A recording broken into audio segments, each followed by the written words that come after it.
Hello बच्चों, कैसे हैं? उम्मीद करते हैं कि आप सभी को अच्छे होंगे। आपका मेरे चैनल पर एक बार फिर से बहुत बहुत स्वागत है। आज हम लोग इस वीडियो में क्लास 8 का एक्सरसाइज 4.1 पढ़ेंगे। पहले की तरह एक वीडियो में इसे खत्म करेंगे।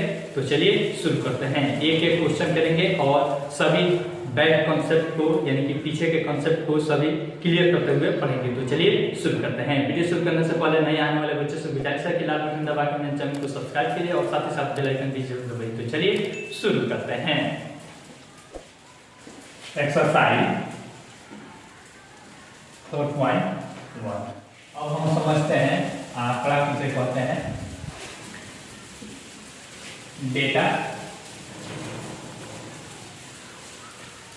डेटा को हम इस तरह से समझ सकते हैं कि सूचनाओं का यह संग्रह है।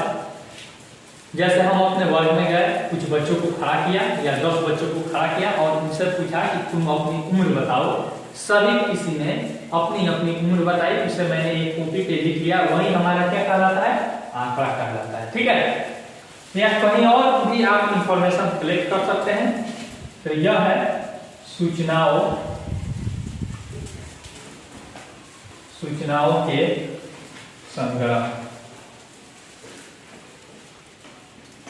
संग्रह को आंकड़ा कहते हैं। आंकड़ा कहते हैं। अब इसके बाद हम देखते हैं कि आंकड़े के कितने प्रकार होते हैं।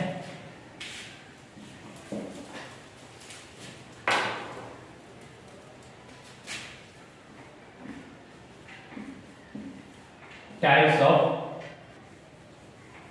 डेटा, यानी आंकड़े के प्रकार।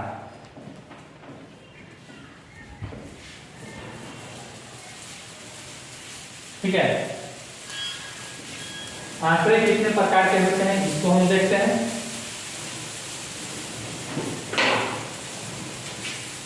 यह दो तरह का होता है। पहला होता है अवर्गीकृत आंकड़ा। अवर्गीकृत आंकड़ा, अनग्रुप्ड डेटा। Ungrouped data. और दूसरा होता है वर्गीकृत आंकड़ा।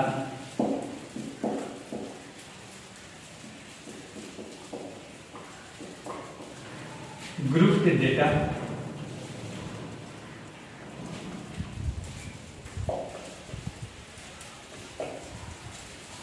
अवर्गीकृत आंकड़ा किसे कहते हैं इसको पहले हम समझते हैं। अवर्गीकृत, जैसे हमने अपने वर्ग में 10 बच्चों का उम्र कलेक्ट किया, वह एक तरह से हम रेंडमली लिख दिए हैं, तो उसी को हम कहते हैं अवर्गीकृत आंकड़ा। जैसे यहाँ पे मैं लिख देता हूँ, एक बच्चा से मैंने पूछा तुम्हारी उम्र कितना है, उसने बताया 12, एक ने बताया 11, एक ने 10 बताया, एक ने 9 बता दिया, फिर एक ने 11 बता दिया, फिर एक ने 12 बता दिया, फिर एक ने 10 बता दिया, फिर एक ने 8 बता दिया, फिर एक ने 9 बता दिया, फिर उसके बाद एक ने 12 बता दिया। तो यह जो उम्र है, यह जो उम्र है हमारा, यह किसमें आ जाएगा? अवर्गीकृत आंकड़ा। क्या आ जाएगा? अवर्गीकृत आंकड़ा। अगर इसी को हम किसी भी तरीके से हम क्या करते हैं, उसे सजा देते हैं। ठीक है ना, जैसे वर्गमूल पे इसको सजा सकते हैं, आरोही क्रम में सजा सकते हैं, अवरोही क्रम में सजा सकते हैं, या फिर बारंबारता बंटन सारणी में सजा सकते हैं, तो वह हमारा कहलाता है वर्गीकृत आंकड़ा। तो इसका हो जाएगा किसी भी तरफ से सजाया गया आंकड़ा क्या कहलाता है? हमारा वर्गीकृत आंकड़ा। ठीक है ना, जैसे इसको हम सजा सकते हैं, जैसे बंटन सारणी में देखिए कैसे सजा देते हैं। जैसे इसमें 12 है, 11 है, 10 है, 9 है, 8 है। तो सबसे पहले यहाँ पे मैं लिख देता हूँ उम्र और इधर लिख देता हूँ बच्चों की संख्या। बच्चों की संख्या उम्र कितना है 8। देखिए 8 उम्र वाले कितने बच्चे हैं 1 है, तो यहाँ पे मैं 1 लिख देता हूँ। फिर उसके बाद 8 के बाद 9 है। देख लीजिए 9 उम्र वाले 9 वर्ष वाले बच्चे कितने हैं 1 है 2 है, तो मैं यहाँ पे 2 लिख देता हूँ। फिर 10 वर्ष वाले बच्चे कितने हैं 1 है 2 है 2 है। फिर 11 वर्ष वाले बच्चे कितने हैं देखिए 1 है 2 है बस 2 है। फिर 12 वर्ष वाले बच्चे कितने हैं देख लीजिए 1 है 2 है 3। अब देखिए यहाँ पे कुल मैं लिख देता हूँ टोटल 3 6 9 और 1 10। तो यह जो हमने सजाया है यह हमारा क्या कहलाएगी वर्गीकृत आंकड़ा। ठीक है ना, हम किसी भी तरीके से इसे सजा सकते हैं, या इसे वर्ग अंतराल के सहारे भी हम सजा सकते थे। 2 का वर्ग अंतराल ले सकते थे, जैसे 6 से 8 8 से 10 10 से 12 इस तरह से भी इसे हम सजा सकते थे। तो यह हमारा होता है वर्गीकृत आंकड़ा। अब देखिए अब इस किताब में या फिर आप लोग के एक क्लास में पढ़ना है कि आंकड़ों को किस तरीके से आप रिप्रेजेंट कर सकते हैं निरूपित कर सकते हैं। तो इसको हम लोग देखेंगे, इसे मिटा देते हैं हम। ठीक है, अब हम लोग आंकड़े को कितनी तरीके से प्रदर्शित कर सकते हैं इसको हम लोग देखेंगे।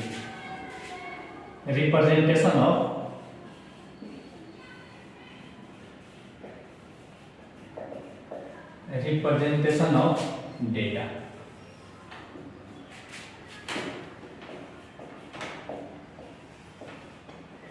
आंकड़ा को प्रदर्शित करना।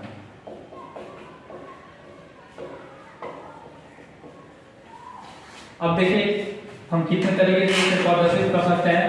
बहुत सारा तरीका है प्रदर्शित करने का, जैसे या तो हम दंड आलेख के द्वारा प्रदर्शित कर सकते हैं, चित्र आलेख के द्वारा प्रदर्शित कर सकते हैं। बहुत सारा तरीका है, सभी तरीकों को बारी बारी से हम देखेंगे, उसके बाद हम चैप्टर को शुरू करेंगे। पहला है चित्र आलेख। चित्र आलेख लिखिए या फिर चित्र आलेख अलग अलग लिख सकते हैं। इसका इंग्लिश होता है पिक्टोग्राफ। पिक्टोग्राफ। फिर दूसरा होता है डंडा के द्वारा भी हम प्रदर्शित कर सकते हैं। डंडा के द्वारा यानी कि दंड आलेख, डंडा लेख। इसका इंग्लिश होता है बार ग्राफ। Bar graph. फिर उसके बाद 3 नंबर में हम दोहरे दंड आलेख के द्वारा हम प्रदर्शित कर सकते हैं। दोहरा दंड आलेख कब प्रदर्शित किया जाता है जब 2 आंकड़ों को एक साथ प्रदर्शित करना रहता है। यहां पे लिख देते हैं दोहरा दंड आलेख double bar graph.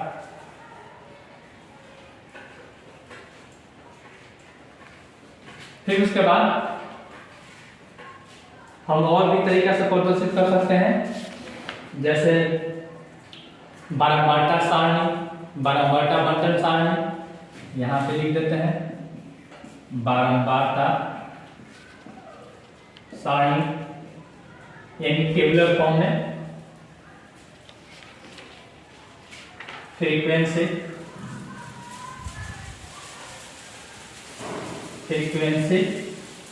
Table.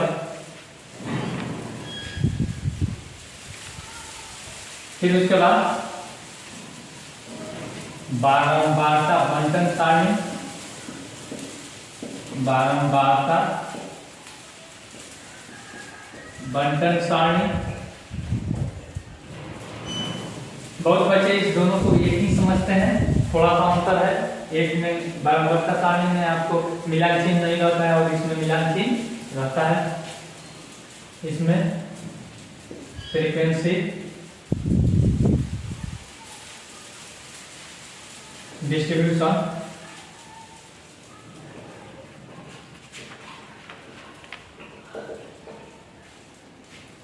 Table, फिर उसके बाद 6 नंबर में आप आयत चित्र भी बना सकते हैं। आयत चित्र, इसका इंग्लिश होता है हिस्टोग्राम। हिस्टोग्राम के सहारे से आप प्रदर्शित कर सकते हैं। यह होता है जिसमें वर्ग अंतराल कंटिन्यूअस रहता है, उसमें अब देखिए यहाँ पे यानी ओवरलैपिंग वर्ग अंतराल होता है, उसको भी हम आगे पढ़ाएंगे। फिर और भी तरीका है ये वृत्तालेख के द्वारा। वृत्तालेख, इसका इंग्लिश होता है पाई चार्ट। इतना तरीका से आपके किताब में दिया है समझने के लिए और पढ़ने के लिए, जो कि आगे आपको जरूरत पड़ेगी। तो अब देखिए वृत्तालेख जो होता है, आप लोग क्रिकेट देखते हैं तो उसमें देखे हुए है कि 11 प्लेयर कितना रन मारा है, उसको एक वृत्त के आलेख के द्वारा प्रदर्शित किया जाता है। बारी से हम एक एक करके देखते हैं चित्रालेख क्या है। चित्रालेख में चित्र के सहारे प्रदर्शित किया जाता है। जैसे यहाँ पे देख लीजिए, यहाँ पे मैं वस्तु लिख देता हूँ और फिर यहाँ पे संख्या लिख देता हूँ। जैसे यहाँ पे किताब है, किताब की संख्या कितनी है, इसका मैं यहाँ पे 3 फिगर बना देता हूँ। फिर यहाँ पे कलम है, कलम की संख्या कितना है, यहाँ पे मैं 2 गोला बना दिया। फिर उसके बाद मार्कर हो गया, मार्कर। अब देखिए मार्कर कितना है, यहाँ पे मैं 3 बना दिया और यहाँ पे एक गोला बराबर मैं 10 ले लिया। कितना? 10। इसे की बोलते हैं या फिर संकेत भी बोलते हैं।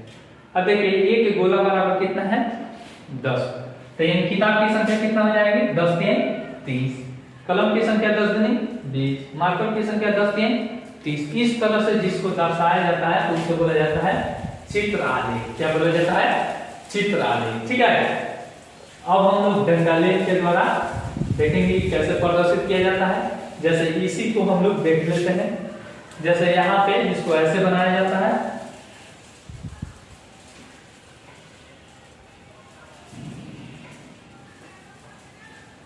यह एक्स एक्सिस होता है, इसको लिखिए या न लिखिए, और यह वाई एक्सिस होता है। अब देखिए यहाँ पे एक तरफ हमारा वस्तु हो जाएगा, इधर मैं वस्तु रख लेता हूं और फिर इधर मैं रख लेता हूं संख्या। अब देखिए इसमें अधिकतम 30 वस्तु है, न्यूनतम 20 वस्तु है। तो मैं यहाँ पे 10-10 का अंतराल ले लेता हूं, 10 20 और यहाँ पे 30। यहाँ पे 20 हो गया और यहाँ पे 10 हो गया। किताब कितना है? तो एक डंडा ऐसे आप देखे होइएगा, जैसे मैं आपको दिखा देता हूँ। यह है डंडा, एक डंडा के सहारे दर्शा दिया जाता है। ठीक है ना? तो उसी तरह से एक डंडा हम बनाएंगे और डंडा के सहारे यहाँ पे दर्शा देंगे। किताब कितनी है? 30 है। तो 30 के बराबर इतना मैं एक डंडा बना दूंगा। यह हो गया हमारा किताब। यहाँ पे मैं लिख दूंगा किताब। ठीक है। फिर उसके बाद कलम है, 20 है, तो यहाँ पे 20 उतना बड़ा या ऊंचा मैं यहाँ पे ऐसे डंडा बना दूंगा और यहाँ पे मैं लिख दूंगा कलम। फिर उसके बाद और क्या है? मार्कर है। मार्कर 30 है, तो यानी कि 30 उतना ऊंचाई मैं यहाँ पे डंडालेख बना दूंगा और यहाँ पे मैं लिख दूंगा मार्कर। इसके बीच में ही नहीं लिखा जाता है, यह नियम नहीं है। अगर जगह नहीं है, छोटा है, तो आप इसके ऊपर भी लिख सकते हैं। ठीक है ना? 2 चीज हम समझ लिए। दोहरा दंड आलेख जो होता है तो एक इसी से सटा हुआ होता है। मान लीजिए एक और कुछ दे दिया किताब के साथ, यह पहले वर्ष का है और यह दूसरे वर्ष का है। यहाँ पे मान लीजिए वर्ग 1 का डाल देते हैं और यहाँ पे वर्ग 2 डाल देते हैं, वर्ग 2 में डाल देते हैं। और यहाँ पे मैं दिखा देता हूँ 20 और यहाँ पे मैं दिखा देता हूँ 10 और यहाँ पे मैं दिखा देता हूँ 20। इस तरह से दोनों को साथ साथ हमें प्रदर्शित करना है। तो देखिए किताब की संख्या 20 है तो यहाँ पे 20 उतना बड़ा मैं एक दूसरा सटा हुआ एक डंडा बना दूंगा, ठीक है ना। यह होता है दोहरा डंडालेख और इसको थोड़ा सा रेखांकित कर दूंगा, छायांकित। फिर उसके बाद कॉलम 10 है तो 10 के बराबर यहाँ पे एक दूसरा एक डंडालेख बना दूंगा। आप इसे बाद में भी बना सकते हैं, कोई दिक्कत नहीं है। फिर उसके बाद इसमें 20 है तो यहाँ पे 20 है, यहाँ पे इस तरह से होता है हमारा दोहरा डंडालेख, डबल पैराग्राफ। बारंबारता सारणी क्या होता है इसको देख लीजिए। यहाँ पे बारंबारता सारणी कैसे होता है, यहाँ पे वस्तु लिख लीजिए, फिर यहाँ पे संख्या लिख लीजिए, तो संख्या, और यहाँ पे आप लिख सकते हैं किताब है। किताब की संख्या कितना है 30 तो यहाँ पे आप 30 लिख दीजिएगा। कलम की संख्या कितना है, कलम की संख्या 20 है तो यहाँ पे आप 20 लिख दीजिएगा। मार्कर की संख्या कितना है, मार्कर की संख्या आपका 30 है, यहाँ पे 30 लिख दीजिएगा। यहाँ पे कुल लिख दीजिएगा 30 30 60 20। यही हमारा क्या होता है, हमारा बारंबारता सारणी होता है, ठीक है ना। अब उसके बाद एक बारंबारता बंटन सारणी जो होता है तो इसमें एक चीज बढ़ा दिया जाता है, मिलान चिन्ह। क्या बढ़ा दिया जाता है, मिलान चिन्ह, ठीक है ना, मिलान चिन्ह। यह संख्या के बदला में बारंबारता भी लिखा जाता है, बारंबारता, बारंबारता, ठीक है ना। तो और यहाँ पे मिलान चिन्ह, मिलान चिन्ह हमको कैसे लिखना होता है, जैसे 30 है तो पंटकिया देख लीजिए कितना हो गया आपका 4 और यहाँ पे 5, 5 10 15 20 30 25। इस तरह से हमारा यह हो जाता है। 20 है तो 20 का आप देख लीजिए 5 10 15 20। इस तरह से इसमें 30 है तो 30 में भी आप ऐसे, यानी कि 5 के फॉर्मेट में, जैसे आपके पास एक पंटकिया है और एक टकिया है, उसको भी अभी मैं बता देता हूँ कि मिलान चिन्ह कैसे लिखा जाता है, इसको भी अभी हम चर्चा करेंगे।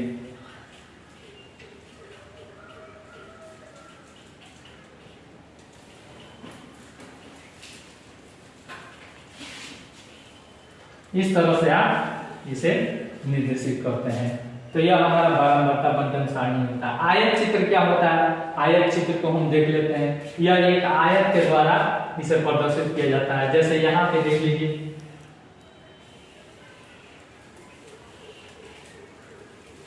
जैसे यहाँ पे वस्तु की संख्या यहाँ पे देख लीजिए, और यहाँ पे मतलब यहाँ पे ऐसा चीज लिया जाता है कि जिसका वर्ग अंतराल जो हो वह कंटिन्यूअस हो।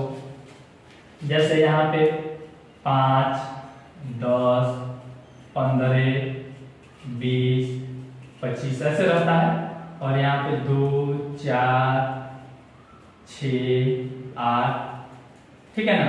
यानी कि इतना 5 से 10 के बीच की जो संख्या है या फिर जो कोई समान है वह कितना है, तो मान लीजिए वह 4 है तो यहाँ पे 4 तक आयत चित्र बन जाएगा। फिर 10 से 15 तक मान लीजिए 6 है तो 6 इतना बड़ा एक हिस्टोग्राम आप ऐसे बना सकते हैं। फिर यहाँ पे 15 से 20 वाला आपका 2 तक है तो आप यहाँ पे बना सकते हैं। फिर आपके बाद यहाँ पे 20 से 25 तक की जो वस्तु है या फिर जो समान है वह इतना 4 है, तो उसको ऐसे बना सकते हैं। यह बोलता है आपका आयत चित्र, ठीक है ना।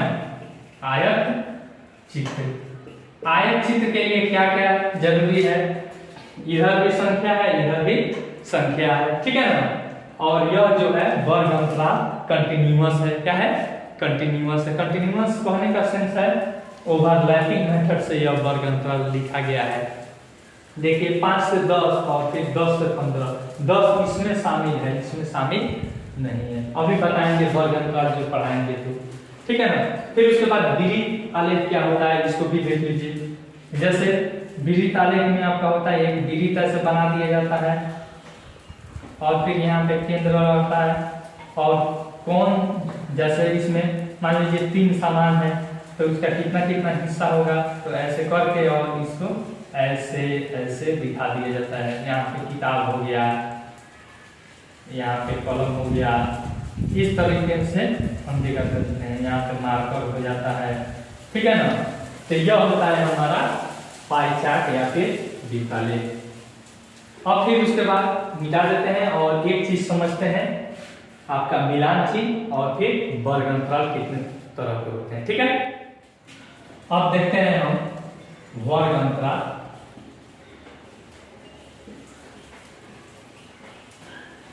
क्लास इंटरवल,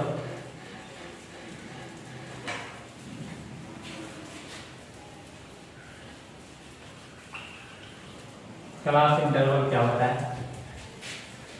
वर्ग अंतराल जैसे कहा जाता है, आप लोग जाते हैं दुकान में तो दुकानदार पूछता है कि कितने रेंज का आपको कपड़ा चाहिए, तो आप बताते हैं कि 100 से 200 के बीच में चाहिए, बताते हैं कि नहीं बताते हैं। तो वह एक तरह से आप वर्ग अंतराल बताते हैं, यानी कि एक तरह का ग्रुपिंग बताते हैं, ठीक है ना। जैसे यहाँ पे 2 से 4, 4 से 6, 6 से 8 एंड सो ऑन। इस तरह से वर्ग अंतराल हमारा होता है। फिर एक और वर्ग अंतराल होता है, जैसे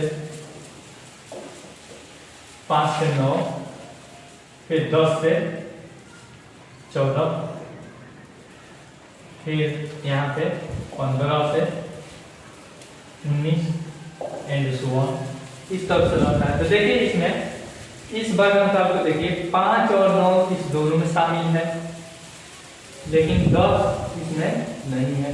अब देखिए 9 के बाद 9.5 भी तो हो सकता है, जो कि किसी में शामिल नहीं, जो कि किसी में शामिल नहीं है, ठीक है ना। यहाँ पे इसमें 10 और 14 शामिल है। इसमें देखिए इसमें 2 और 4, 2 से 4 है वर्ग अंतराल, तो इसमें देख लीजिए इसमें 2 शामिल है, 4 शामिल नहीं है, 4 इसमें शामिल है, 4 और 5 इसमें शामिल है, 6 इसमें शामिल नहीं, यानी कि 6 से पहले तक जितना होगा इस वर्ग अंतराल में होगा, ठीक है ना। तो अब हम देखेंगे टाइप्स ऑफ वर्ग अंतराल, यानी वर्ग अंतराल के प्रकार। वर्ग अंतराल के प्रकार, टाइप्स ऑफ क्लास इंटरवल, ठीक है ना। तो अब देखिए यहाँ पे 2 प्रकार होता है, एक होता है ओवरलैपिंग और एक होता है non overlapping.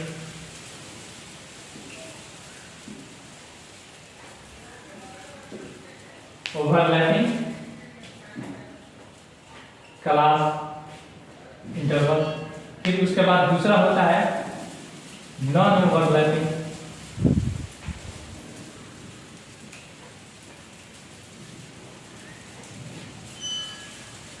Non overlapping, overlapping में कौन होता है, देखिए यहाँ पे सतत, इसको इसका दूसरा नाम सतत वर्ग अंतराल भी कहा जाता है। कंटिन्यूअस 2 से 4, 4 से 6, 6 से 8, यह सब क्या है, ओवरलैपिंग वर्ग अंतराल है। नॉन ओवरलैपिंग में आपका 5 से 9, 10 से 14, 15 से 19, यह आपका हो जाता है नॉन ओवरलैपिंग क्लास इंटरवल। अब देखिए यहाँ पे वर्ग अंतराल तो हम समझ गए। अब वर्ग अंतराल में क्या क्या टर्म आता है इसको समझते हैं। पहला टर्म आता है उच्च सीमा निम्न सीमा। क्या होता है, देख लीजिए, उच्च सीमा अपर लिमिट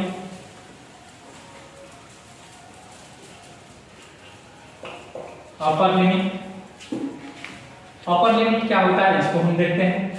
जैसे यहाँ पे 2 और 4 वर्ग अंतराल ले लेते हैं तो इसमें उच्च सीमा 4 है।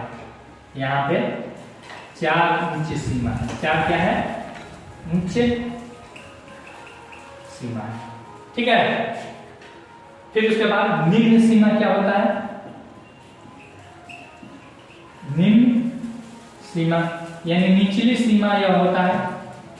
तो निम्न सीमा लोअर लिमिट।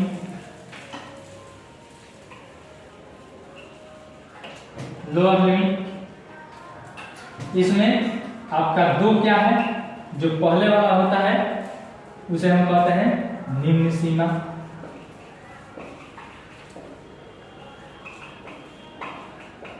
ठीक है। अब एक और चीज आता है वर्ग की चौड़ाई, क्लास विड्थ। वर्ग की चौड़ाई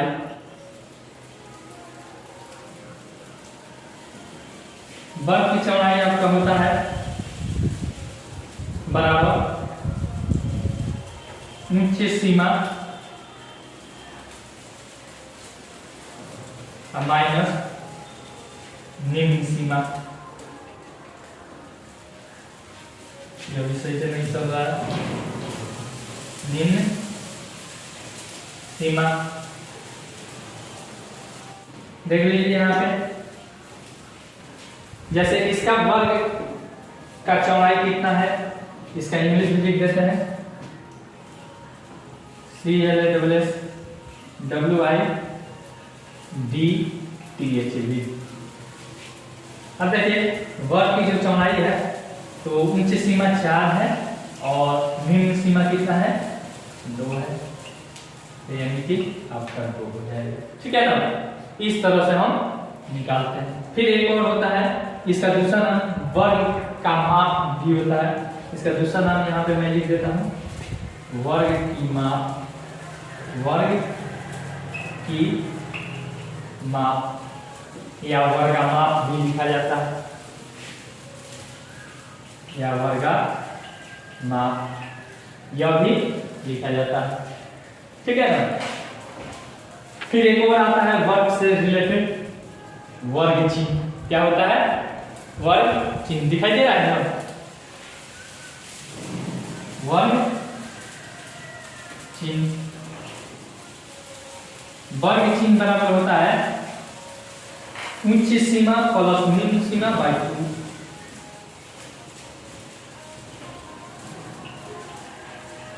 उच्च सीमा प्लस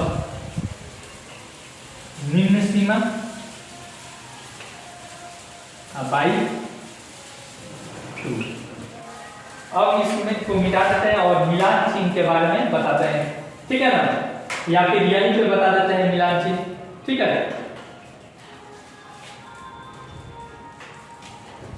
एक आता है एक नया टर्म परिसर होता है। रेंज बोला जाता है इसे। रेंज जो होता है यह होता है उच्च परीक्षण या फिर अधिकतम परीक्षण। अधिकतम परीक्षण माइनस न्यूनतम परीक्षण। ठीक है। अधिकतम परीक्षण माइनस न्यूनतम परीक्षण यह रेंज होता है। फिर उसके बाद एक और चीज हम लोग को जानना है मिलान चिन्ह कैसे लिखा जाता है। इसको हम देख लेते हैं। Tally mark.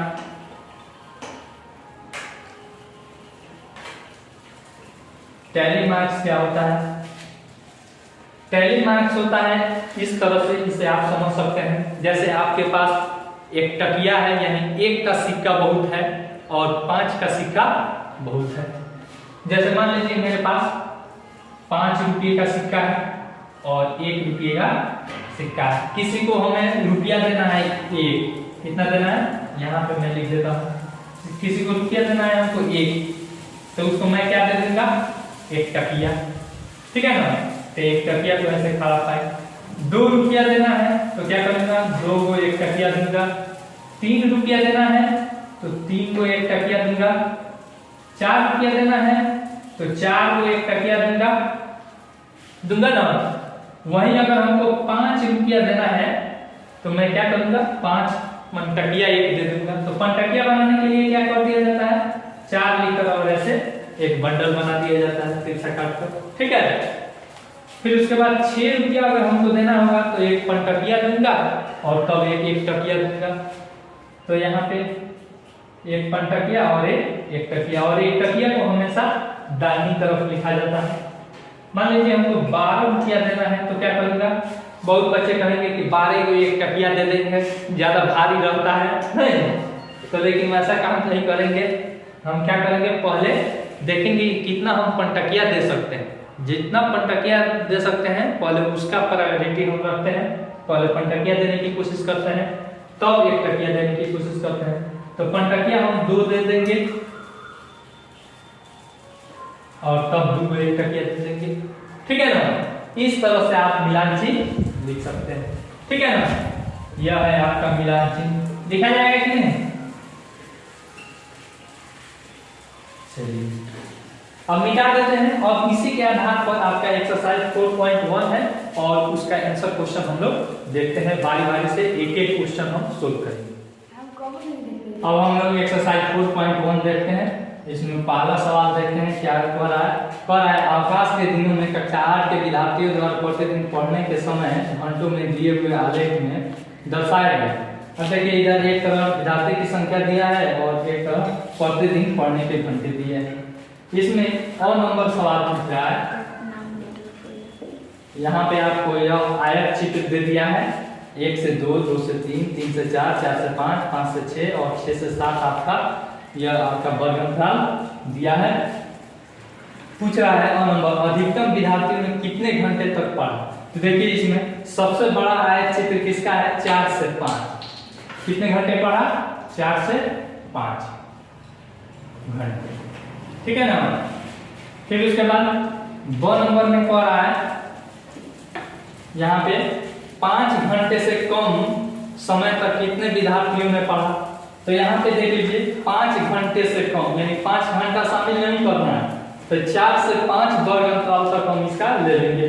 तो 1 से 2 घंटा कितना पढ़े हैं, देख लीजिए 1 से 2 पढ़े हैं 4 बच्चे। फिर उसके बाद 2 से 3, फिर 3 से 4, फिर यहाँ पे 4 से 5। इस वर्गफल में 5 शामिल नहीं है इसीलिए इसको लेंगे। तो देख लीजिए 2 से 3 में 8 बच्चे हैं, फिर उसके बाद 3 से 4 में 20 बच्चे हैं, 4 से 5 में 28 बच्चे हैं। सबको जोड़ देंगे 8 4 12, 12 8 20 का 0, फिर हाथ में आया 2 2 2 4 2 6 यानी कि 60 बच्चे। कितने, 60 बच्चे। फिर उसके बाद 100 नंबर में कह रहा है आपका 100 नंबर में कुल कितने विद्यार्थी ने अवकाश के दिनों में भी पढ़ा। तो यह अवकाश के दिन है, ठीक है ना। तो टोटल जोड़ देंगे तो कुल कितने बच्चे हैं जो अवकाश के दिन में पढ़े हैं। बहुत ऐसे बच्चे होते हैं जो कि अवकाश के दिन में नहीं पढ़ते हैं, सोचते हैं कि छुट्टी है तो खूब घूमो भाई, लेकिन ऐसा नहीं है। छुट्टी किस लिए रहता है, छुट्टी रहता है आपका रिवीजन करने के लिए। छुट्टी होने का मतलब है कि आप रिवीजन कीजिए और बढ़िया से पढ़िए। देख लीजिए यहाँ पे 100 नंबर है, कुल कितने विद्यार्थी ने अवकाश के दिनों में पढ़ा। तो पूरा को जोड़ देंगे 4 + 8 + 20 + 28 + 16 + 12।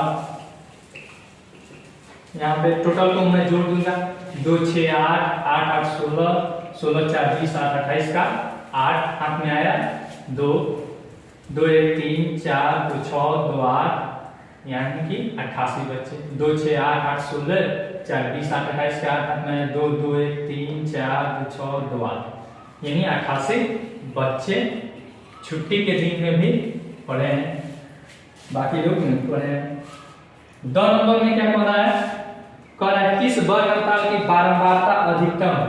तो देख लीजिए जिसका ज्यादा ऊंचाई होगा उसी का बारंबारता सबसे अधिक होगा। तो 4 से 5 घंटे की, 4 से 5 घंटे वाले वर्गफल अंतराल।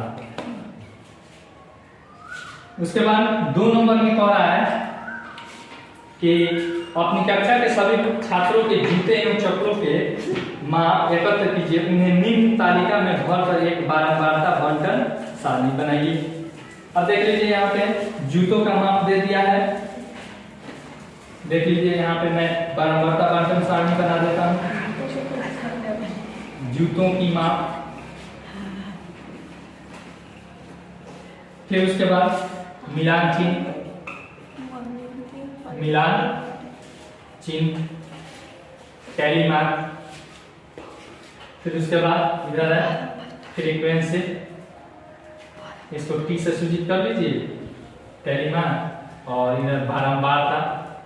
बारंबारता का अर्थ होता है, इंग्लिश होता है फ्रीक्वेंसी, और बारंबारता का अर्थ होता है कि कितना बार आया है, कितना बार आया है। तो मान लीजिए जूता 5 नंबर, यहाँ पे क्या दिया है 5 नंबर। फिर उसके बाद आपको दे दिया है 6 नंबर, 6 नंबर, फिर 7 नंबर, फिर 8 नंबर,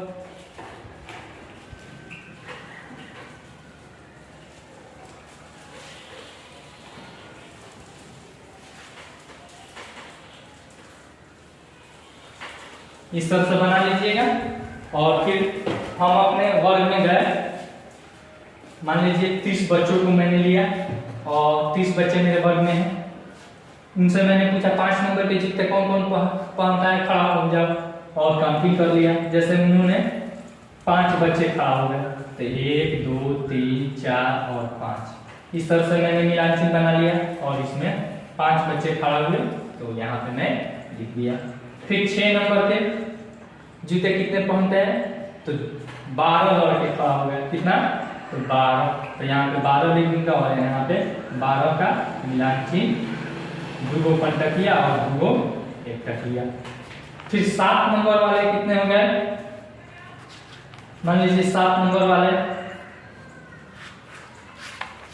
10 हो गए, कितना हो गए 10, तो देख लीजिए यहाँ पे, तो 10 का यहाँ पे मैं मिलान चिन्ह लिख दूंगा।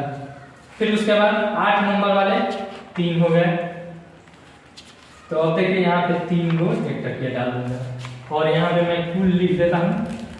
कुल यहाँ से लिख दिया जाता है 3 2 5 5 10 का 0 हाथ में आया, 1 1 1 2 1 3, यानी कि 30 कुल बच्चे हैं, ठीक है ना। और इस तरह से आप बारंबारता बंटन सारणी बना सकते हैं, ठीक है ना।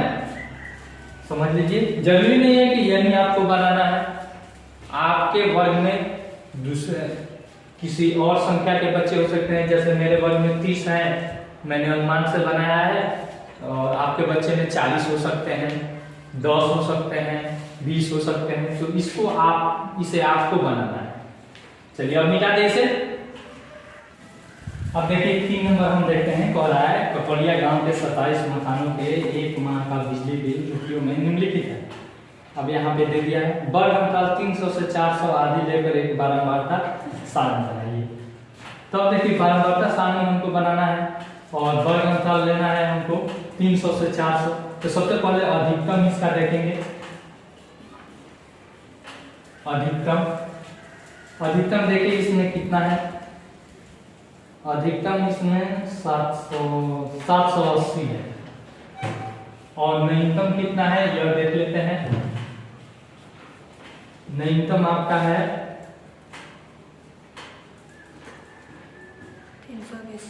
312 दिख रहा है हमको, 312। तो अधिकतम न्यूनतम मिल गया, तो हमको यह आइडिया मिल गया कि हमको कहाँ तक वर्ग अंतराल लेना है। तो अब यहाँ पे वर्ग अंतराल है, क्या है वर्ग अंतराल। यह क्या है हमारा बिल है, बिजली बिल है, यहाँ पे लिख भी देते हैं बिजली बिल, और ऐसे पा सकते हैं। और यहाँ पे संख्या हो जाएगी कि कितना लोग इस बिल में, फिर एक तरफ मिलान चिन्ह हो जाएगी, मिलान चिन्ह। चलिए अब देखिए न्यूनतम 312 है, तो हमारा 300 से 400 अगर हो जाएगा तो यह हो जाएगा। फिर 400 से 500,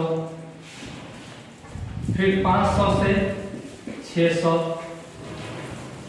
फिर आपको 600 से 700, फिर यहाँ पे 700 से 800। इस तरीका से हम ले लेंगे। अब देखिए इसमें 300 से 400 के बीच में कितने लोग हैं इसको हम गिन लेते हैं। 1 2 3 4 5 5 आदमी, तो यानी कि 5 लिख देंगे और यहाँ पे मिलान से एक ओपन करके डाल देंगे। अब एक चीज इसमें देख लीजिए कि इसमें 300 से 400 में 400 शामिल नहीं होगा, 300 शामिल होगा, ठीक है ना। अब 400 से 500 में देखिए कितने लोग हैं, 1 2, फिर उसके बाद 2 2 2 2 3 3, फिर से देख लेते हैं 1 2 2 2 2 2 3 ही लोग हैं 400 से 500। फिर 500 से 600 में कितने लोग हैं इसको देख लीजिए। 500 से 600, इसमें 600 शामिल नहीं होंगे। 500 से 600 में देखिए 1 2 3 4 4 5 5 6 7 8 लोग हैं।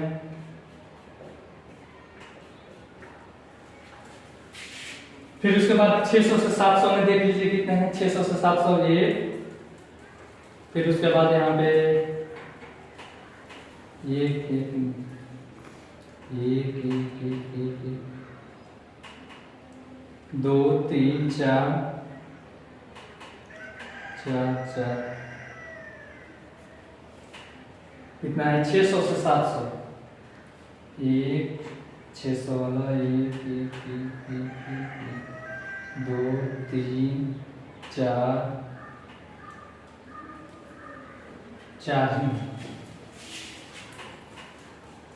4। फिर उसके बाद 700 से 800 देख लीजिए। 700 से 800 में कितने हैं, 1, इसमें 700 शामिल होगा, 800 नहीं होगा। 1 2 3 4 5 6 7।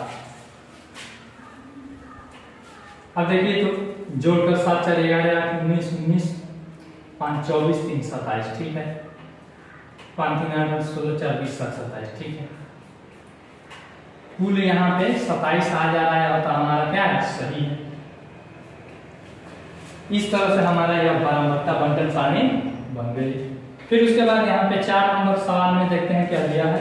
और प्रश्न 3 में दिए गए आंकड़ों से प्राप्त सारणी के लिए एक आयत चित्र बनाइए। इसका एक आयत चित्र बनाना है और निम्नलिखित प्रश्नों के उत्तर दीजिए। पहले आयत चित्र हम बना लेते हैं।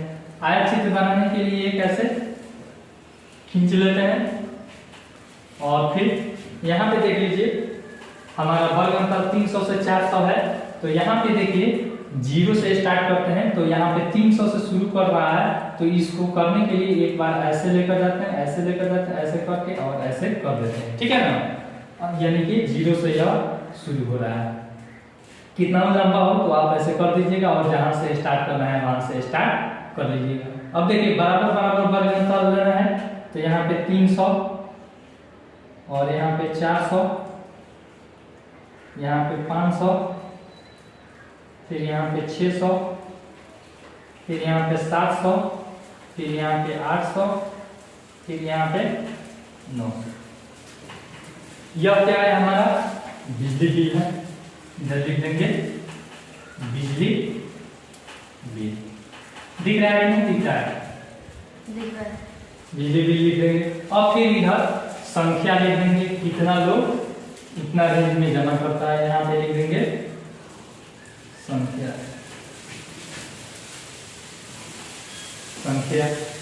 संख्या अधिकतम कितना है, 8 है, न्यूनतम कितना है, 3 है। तो हम कितना का रेंज ले लेंगे, 1 का भी रेंज हम ले सकते हैं।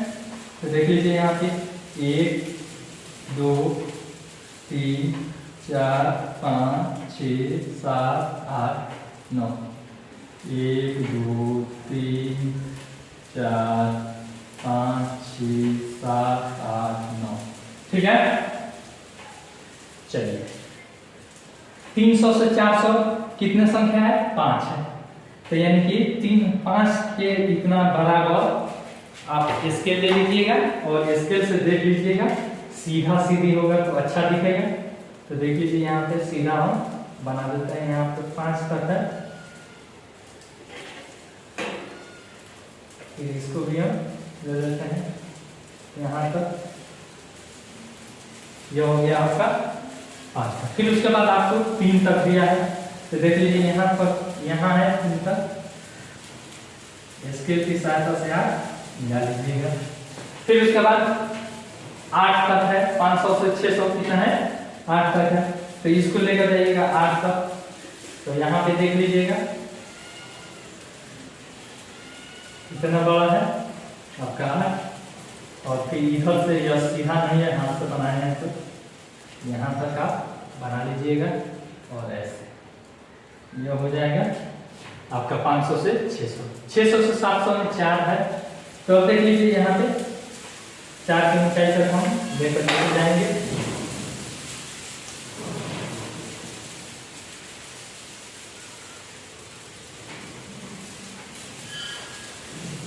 यहाँ पे 4 तक हो जाएगी। फिर उसके बाद आपको 7 तक लेकर जाना है, 700 से 800 के बीच में 7 तक। तो देख लीजिए 7 यहाँ है, इसके सामने लेकर आएंगे,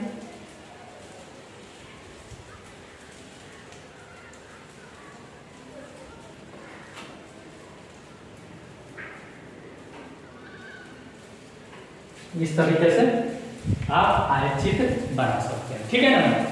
अब इसमें सवाल पूछ रहा है, देखते हैं क्या सवाल पूछ रहा है। सवाल पूछ रहा है किस समूह में बिजली की उपभोक्ता की संख्या सबसे अधिक है? तो देखिए किसका बड़ा आयतचित्र है, तो 500 से 600 क्या हो जाएगा? एक नंबर में 500 से 600 उपभोक्ता की संख्या किसमें अधिक है? 500 से 600। फिर 2 नंबर में क्या कह रहा है? कितने बिजली उपभोक्ता 500 रुपये या उससे अधिक का बिल जमा करते हैं? तो 500 रुपये किसमें शामिल होगा? इसमें, इस अंतराल में।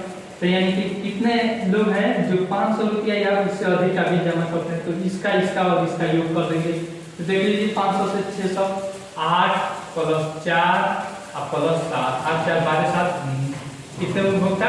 19 उपभोक्ता जमा करते हैं। फिर 3 नंबर में हम देखते हैं, 3 नंबर में कह रहा है कितने उपभोक्ता 400 रुपये से कम का बिल जमा करते हैं? तो इसमें 400 रुपये से कम, यानी कि 400 इसमें देख लीजिए शामिल होगा? नहीं होगा। तो 400 से कम कितने उपभोक्ता जमा करते हैं? देख लीजिए पहला वाला हो जाएगा 5, कितने उपभोक्ता? 5। ठीक है ना। थोड़ा सा ऊपर बन गया है, नहीं जी, थोड़ा सा नीचे कर देंगे इसको, 5। फिर यहाँ पे 4 नंबर में देख लीजिए वर्ग अंतराल 400 से 500 की ऊंची सीमा एवं निम्न सीमा क्या है? तो 400 से 500 में ऊंची सीमा बराबर क्या हो जाएगा? 500, और निम्न बराबर क्या हो जाएगा? 400। ठीक है। आलेख में कितने वर्ग अंतराल है? देख लीजिए इसमें सवाल गलत दे दिया लग रहा है, तो इसको पूछना चाहिए वर्ग की माप क्या है, या वर्ग अंतराल की माप क्या है, या वर्ग अंतराल की चौड़ाई क्या है। तो यहाँ पे 5 नंबर में वर्ग अंतराल की माप बराबर किसी का भी घटा लीजिए, ऊंची सीमा माइनस निम्न सीमा बराबर 100 है। ठीक है ना। चलिए मिटा दे इसको। 5 नंबर सवाल हम देखते हैं। कह रहा है राजू अपने घर के कपड़ों के रंगों के आधार पर अलग अलग करके इस प्रकार अंकित करता है: उजला, लाल, काला, बीज, पीला, व्हाइट और अन्य को। बनाई गई सूची निम्न रूप है। मिलान चिन्हों का प्रयोग करते हुए एक बारंबारता बंटन सारणी बनाइए। इसे प्रदर्शित करने के लिए एक दंड आलेख खींचिए। अब देखिए यहाँ पे यहाँ पे रंग लिख लीजिएगा सबसे पहले रंग, फिर उसके बाद इसका संख्या लिख लीजिएगा या मिलान चिन्ह लिख दीजिएगा, मिलान चिन्ह। फिर उसके बाद यहाँ पे लिख दीजिएगा संख्या। चलिए अब देखते हैं यहाँ पे आर है, क्या है आर। आर कितना है कि नीचे 1 2 3 4 5 6 7 8 9 10 10 है। कितना है 10। तो यहाँ पे मिलान चिन्ह 10 बना देंगे, 2 पंक्तियां बना देंगे। फिर उसके बाद है ओ है, आर के बाद वो है। अब देखिए इसमें दे दिया है, चलिए ठीक है, इधर उधर भी आप देख सकते हैं, कोई दिक्कत नहीं है। वो देखिए कितना है 1 2 3 4 5 6 7 7। तो यहाँ पे 5 2 7 और यहाँ पे 7 लिख दीजिए, ठीक है। फिर उसके बाद है डब्ल्यू। डब्ल्यू देखिए कितना है 1 2 3 4 5 6 7 8 8 है, 5 और 3 8। फिर उसके बाद है बी। बी देखिए कितना है 1 2 3 4 5 6 6 है। तो फिर से गिन लेते हैं 1 2 3 4 5 और 6 है। तो यहाँ पे 6 का 5 और 1 6। फिर उसके बाद है W R B Y।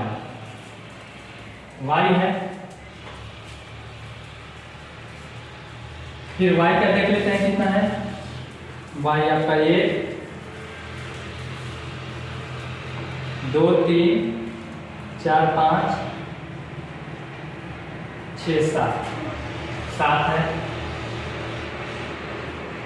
ठीक है ना। इस तरह से आप देख सकते हैं। अब यहाँ पे कुल निकाल लीजिए और गिन कर देख लीजिए कि सही है 19 7 6 13 7 20 8 28 29 और 38। अब देखिए तो यहाँ पे 38 है कि नहीं।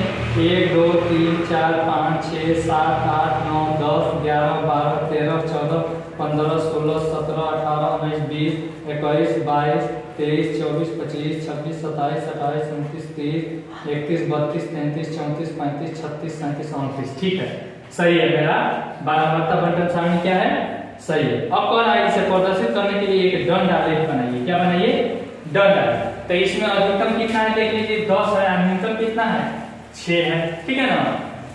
तो देखिए यहाँ पे मैं दंड आलेख बना देता हूं, ऐसे कर लीजिएगा। यह है आपका संख्या हो जाएगा और फिर यहां पे हो जाएगा आपका कपड़ा या रंग का कपड़ा, रंग का कपड़ा, ठीक है ना।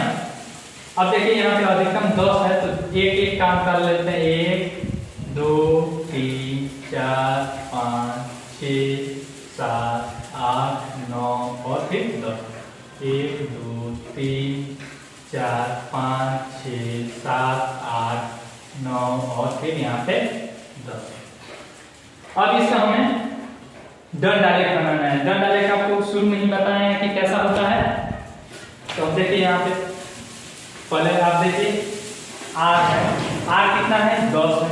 तो यहाँ पे 10 के बराबर यहाँ पे R को हम दिखा देंगे।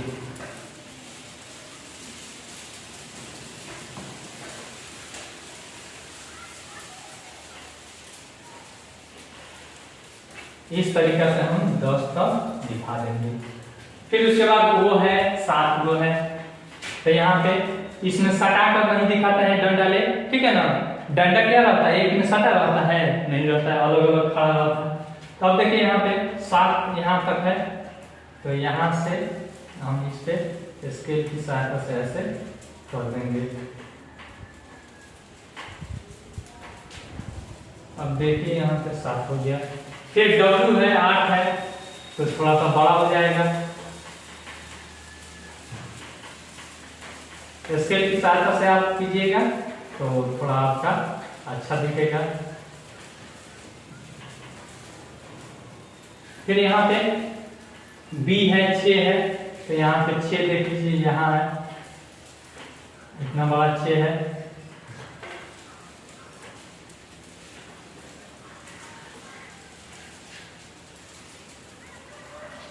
फिर उसके बाद Y 7 है तो Y देख लीजिए 7 जितना बड़ा है उसको इतना कर दीजिए, इतना बड़ा झंडा बना दीजिए। अब देखिए यहाँ पे इतना बड़ा डंडा आप बना सकते हैं। और सबका यहाँ पे लिख लीजिए, यह R है, यह O है, फिर यहाँ पे यह W है, फिर यहाँ पे B है, फिर यहाँ पे Y है। और इसका यहाँ पे संख्या लिखना है तो वह भी लिख सकते हैं। फिर यहाँ पे आपको 8 है, फिर यहाँ पे 6 है, B कितना 6 है, फिर Y कितना है 7 है। इस तरह से आप लिख सकते हैं, ठीक है। तो इस तरह से आप डंडा लेख बना सकते हैं डंडे के साथ। फिर उसके बाद यहाँ पे दिया है 6 नंबर, अपनी कक्षा के छात्रों से यह जानकारी प्राप्त कीजिए कि वह घर पर पिछले दिनों कितने समय पढ़े। इन आंकड़ों को निम्न वर्गीकृत बारंबारता सारणी भरिए। तो अब यहाँ पे देख लीजिए, इसको यहीं पे बना देते हैं। यहाँ पे समय दे दिया है, फिर उसके बाद आपको दिया है मिलान चिन्ह, मिलान चिन्ह दे दिया है। फिर उसके बाद आपको बारंबारता दिया है, फ्रीक्वेंसी। चलिए अब उसके बाद यहाँ पे दिया है 0 से 30 मिनट है या मिनट में दिया है। फिर उसके बाद 30 से 60, फिर उसके बाद 60 से 90, 30-30 मिनट का अंतराल आपको यहाँ पे दिया है, ठीक है ना। फिर यहाँ पे 90 से 120, फिर उसके बाद 120 से 150,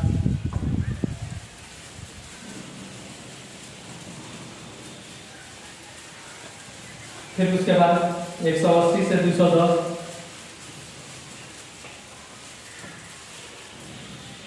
फिर उसके बाद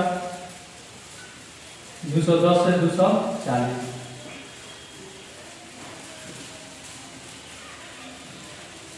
चलिए अब इसमें मिलान चिन्ह। अब हमको क्या करना है कि अपने वर्ग में पूछना है कि तुम कितना देर पढ़ते हो घर पे। नहीं, पिछले दिन तुमने कितने समय पढ़ा। जैसे मान लीजिए किसी बच्चा से पूछे तो सबको ये अलग अलग बताया, उसको मैंने कॉपी पे नोट कर लिया। और 0 से 30 के बीच में मान लीजिए 2 बच्चा बताया तो यहाँ पे 2 मिलान चिन्ह लगा देंगे। 30 से 60 के बीच में 5 बताया तो यहाँ पे 5 का मिलान चिन्ह डाल देंगे। 60 से 90 में 4 बताया तो यहाँ पे 4 मिलान चिन्ह लगा देंगे। फिर 90 से 120 बताया, 5 बताया तो यहाँ भी 5 ऐसे लगा देंगे। फिर यहाँ पे 6 बताया तो इसका 6 का मिलान चिन्ह ऐसे। फिर यहाँ पे 3 बताया 180 से 210 तो यहाँ पे 3 मिलान चिन्ह डाल देंगे। और यहाँ पे 1 बच्चा बताया तो इसका 1 मिलान चिन्ह डाल देंगे। और यहाँ पे कुल लिख देंगे कितना है, कितने बच्चे को हमने पूछा है। 5 2 7 चलेगा, 5 16 4 16 6 22 22 3 25 1 26, ठीक है ना। अब उपरोक्त आंकड़ों का एक आयत चित्र बनाइए। इसका क्या करना है, आयत चित्र भी बनाना है।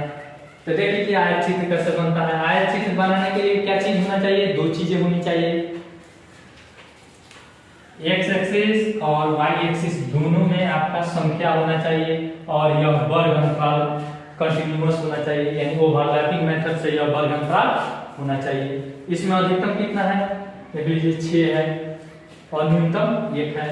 तो यहाँ पे इसका अंतराल ले लेते हैं, 1 का 1 2 3 4 5 6 और यहाँ पे 7, 1 2 3 4 5 6 और यहाँ पे 7। अब देखिए 0 से 30 है, तो 0 से 30 यहाँ पे हम 30 का अंतर ले लेते हैं। 30 का अंतर इसमें दिया है, 0 से 30, यहाँ पे 0 रहता है, फिर यहाँ पे 30 से 60, फिर यहाँ पे हाँ ठीक है 30 से 60 है, ठीक है 60 से 90 है, फिर यहाँ पे 90 से 120 है, फिर 120 से 150 है, फिर 150 से 180 है, फिर 180 से 210 है, फिर 210 से 240 है, ठीक है ना।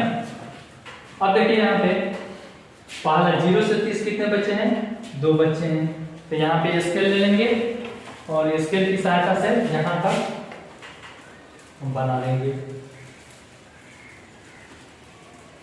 ठीक है ना। फिर उसके बाद 30 से 60 कितना है, 5 है, तो 5 इतना बड़ा हो जाएंगे,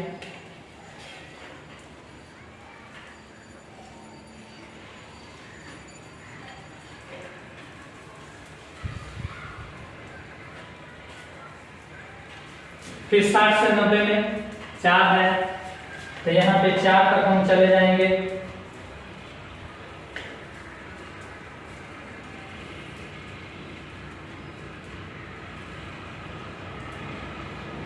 फिर उसके बाद 90 से 120 में कितना है, 5 है, तो 5 उतना बड़ा हो जाएंगे,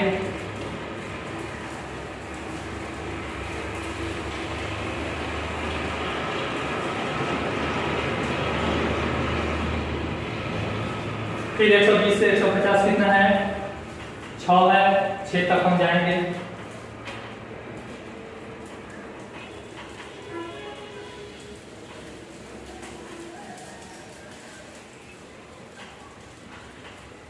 फिर उसके बाद 150 से 180 कितना है,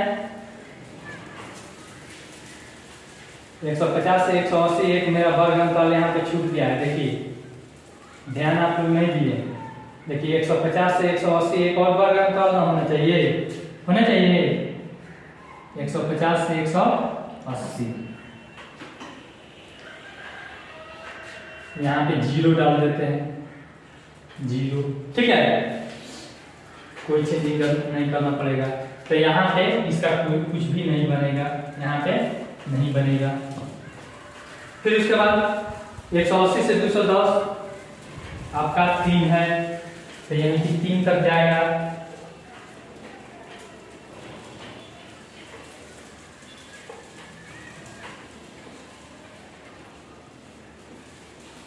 फिर 210 से 240 1 है, तो आप 1 के बराबर लेकर जाइएगा,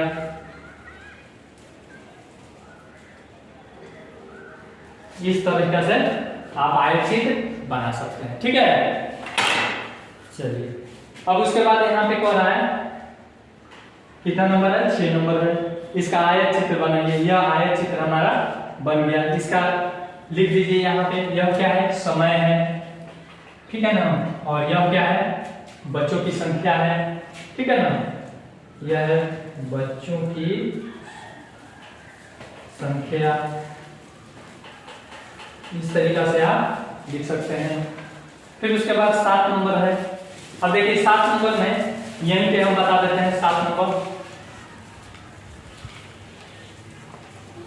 7 नंबर में कह रहा है कि निम्नलिखित में से किस प्रकार के आंकड़ों को दर्शाने के लिए आप एक आयत चित्र का प्रयोग करेंगे। घर के विभिन्न अनाजों की मात्रा, तो अनाज की मात्रा, तो अनाज का नाम होता है, उसका आपको ये होगा, जो अनाज का मात्रा है उसको वर्ग अंतराल में हम नहीं दर्शा सकते हैं, अनाज का नाम तो हम वर्ग अंतराल में दर्शा सकते हैं, उसके मात्रा को दर्शा सकते हैं वर्ग अंतराल में, ठीक है ना, अतः यह नहीं होगा। 1 नंबर और नंबर में, और नंबर को हम आयत चित्र में नहीं दर्शा सकते हैं। फिर यहाँ पे 2 नंबर में देखिए, 2 नंबर किसी विद्यालय के सभी विद्यार्थियों की ऊंचाई, तो किसी विद्यालय के सभी विद्यार्थियों की ऊंचाई, तब देख लीजिए यहाँ पे ऊंचाई है इसमें और संख्या है, दोनों क्या है, हमारा संख्या है, तो इसको हम दर्शा सकते हैं, जैसे एक तरफ ऐसे लिख सकते हैं ऊंचाई और एक तरफ इधर संख्या लिख सकते हैं, ठीक है ना, इसको वर्ग अंतराल के हिसाब से हम दर्शा सकते हैं, तो यह हमारा हो जाएगा। फिर यहाँ पे और बहुत बाद 100 नंबर में, 100 नंबर में कह रहा है 5 कंपनियों टेलीविजनों की संख्या, तो इसमें 5 गो कंपनी है, कंपनी 1, कंपनी 2, कंपनी 3, तो यह संख्या नहीं है, तो इसको भी हम आयत चित्र के सहारे नहीं दर्शा सकते हैं। यहाँ पे देख लीजिए आप, उसके बाद यहाँ पे 100 के बाद द है। द में आपको पता है एक व्यस्त चौराहे पर 8 बजे से दोपहर 2 बजे तक गुजरने वाली वाहनों की संख्या, तो इसमें संख्या है और समय है, तो इसको हम वर्ग अंतराल से दर्शा सकते हैं। जैसे इधर हो जाएगा आपका समय हो जाएगा, ठीक है ना, समय में 8 से 9, 9 से 10, इस तरह से आप दर्शा सकते हैं। वर्ग अंतराल कंटिन्यूअस हो सकता है और इधर संख्या हो जाएगा, तो इस तरह से यह आयत चित्र बन सकता है। तो यह हो जाएगा एक आयत चित्र। उसके बाद आपको दिया है यह में देखिए क्या दिया है, आपके वर्ग के सभी छात्रों का घर से विद्यालय की दूरी, यानी आपके वर्ग के सभी छात्रों का घर से विद्यालय की दूरी मीटर में प्रत्येक के लिए कारण भी दीजिए। अब देखिए यहाँ पे यह नंबर में बच्चा की संख्या है और फिर घर से विद्यालय की दूरी, तो यह दूरी को आप दर्शा सकते हैं, ऐसे वर्ग अंतराल में दर्शा सकते हैं कि नहीं, और इधर संख्या आप लिख सकते हैं, संख्या लिख सकते हैं कि नहीं, तो इस तरह से इसको भी आप आयत चित्र बना सकते हैं, ठीक है ना। तो किसको ब, द और य को आयत चित्र बना सकते हैं। तो यहाँ पे लिख दीजिए ब, फिर द और य का आयत चित्र बन सकता है, ठीक है ना, बन सकता है। कारण बता दीजिएगा, कारण क्या बताइएगा कि ब, द और य के सभी संख्याओं को वर्ग अंतराल के रूप में लिख सकते हैं, ओवरलैपिंग वर्ग अंतराल के रूप में हम लिख सकते हैं, इसीलिए इसका आयत चित्र बन सकता है। अगर वर्ग अंतराल में नहीं लिखा था तो नहीं बनता है, ठीक है ना। देख लीजिए जहां भी इधर भी वर्ग अंतराल हो जा रहा है, इधर भी हो जाएगा संख्या वाला, इधर भी संख्या वाला हो जाएगा। लेकिन ये देखिए यहाँ पे 100 नंबर में था, कंपनी का नाम था, तो कंपनी का नाम कभी वर्ग अंतराल में होगा, उसका संख्या हो सकता है, उसका प्रोडक्ट हो सकता है, लेकिन उसका नाम नहीं हो सकता है। चलिए आपका यह चैप्टर खत्म। आई होप आपको यह वीडियो बहुत पसंद आई होगी। अगर वीडियो पसंद आई है तो लाइक कीजिए, अपने फ्रेंड्स के साथ शेयर कीजिए तथा कमेंट करके अपना सुझाव जरूर दीजिएगा। फिर भी अगर आपके मन में कोई कंफ्यूजन है, कोई डाउट है या कोई प्रॉब्लम है तो आप मुझे कमेंट सेक्शन में धड़क कमेंट करके पूछ सकते हैं। Thanks for watching.